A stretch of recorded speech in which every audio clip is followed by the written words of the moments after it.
This week we're talking about arrays, and before we jump into the coding of arrays, let's figure out what they are.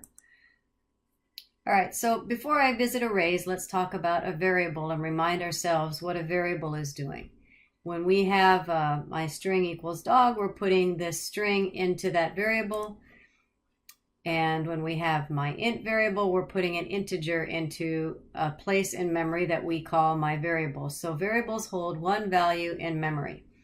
Well, if we have multiple animals, for example, we would have to set up variables for each of those animals.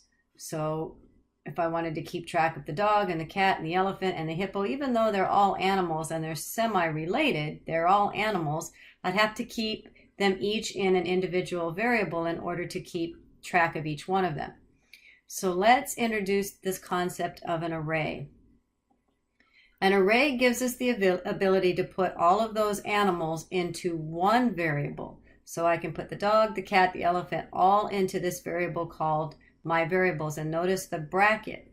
The bracket indicates that this is an array, meaning that I have multiple values being stored in one variable name.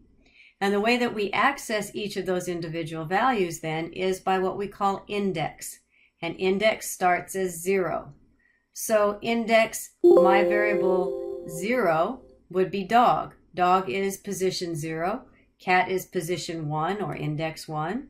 Elephant is position 2 and hippo is position 3. Remember that computers always start counting with 0, where you and I might start at 1. So it's important to remember that dog is 0 and hippo is 3.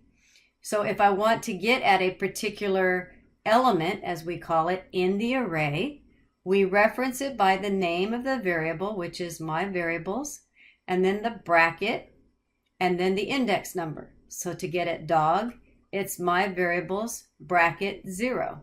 To get at hippo, it's my variables, bracket 3. And remember, I'm just using my variables. That's just the variable name I gave this array. So this is how we get at each element in the array through the index number. So now let's look at some examples in code.